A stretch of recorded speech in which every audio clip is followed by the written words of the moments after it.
प्यारी सत्संग प्यार से कहना धन निरंकार जी। आइए कुछ ऐसा करें कि जग हमें याद करे। खुद को ऐसा बनाने की कोशिश करो कि जहाँ तुम हो वहाँ सभी तुम्हें प्यार करें। जहाँ से तुम चले जाओ सभी वहाँ तुम्हें याद करें। जहाँ जाने वाले हो वहाँ पहले से तुम्हारा इंतजार करें। साथ संगत समय बहुत तेजी से निकल रहा है। श्वासों की पूंजी घट रही है। हर श्वास छूटते ही हम मृत्यु के करीब पहुंच रहे हैं। कबीर जी कहते हैं, पाती झड़त देखकर हंसत कोपलियां, आज मोरी बारी कल तोरी बारियां। सूखे पत्ते को झड़ते देख कोपलियां हंस रही हैं, पर भूल रही हैं कि कल भी मेरी बारी आएगी।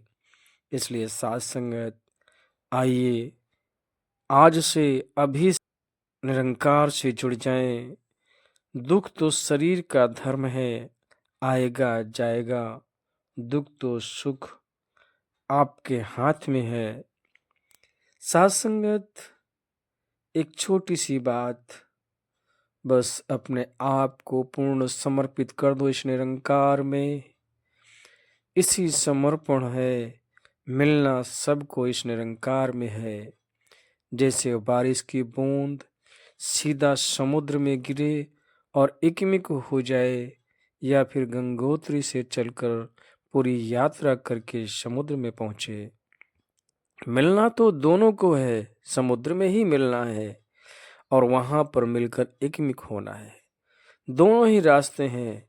जो बूंद बनकर सीधा समुद्र में गिरने को तैयार है, सदगुरु माता जी हाथ फैलाकर उसका स्वागत करने के लिए तैयार हैं।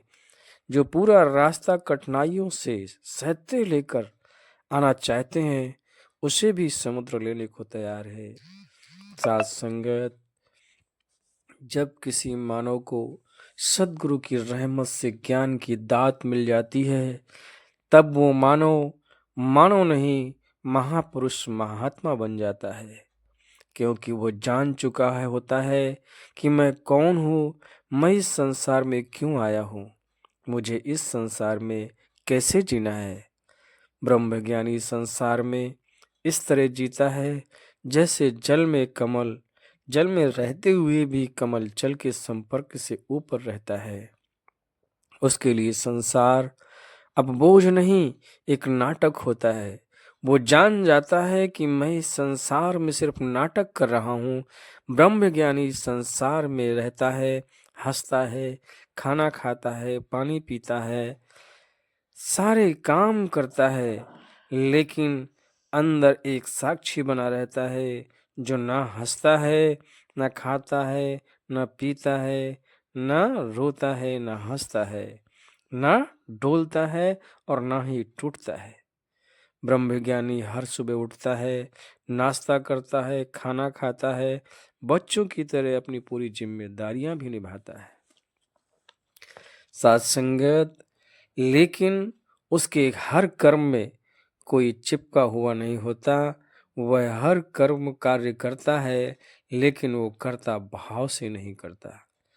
जिस संसार को बंधन मानता है, वही ब्रह्म ज्ञानियों के लिए मोक्ष का साधन बन जाता है।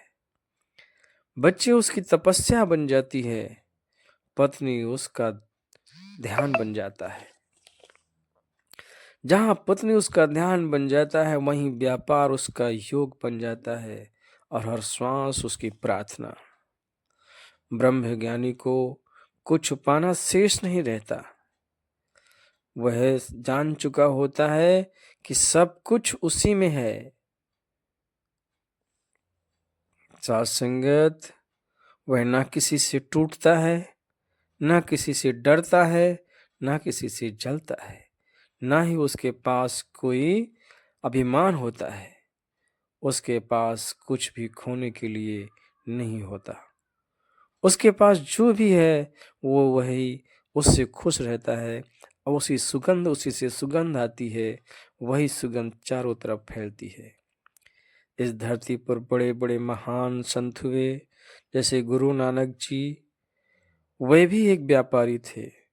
कबीरदास जी एक जुलाहा थे और रविदास जी एक चर्मकार।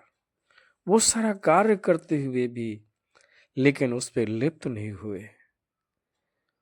वो उनका कार्य था, वो कर्ता भाव से नहीं, वो एक निमित्त मात्र से लोगों की सेवा करते रहे।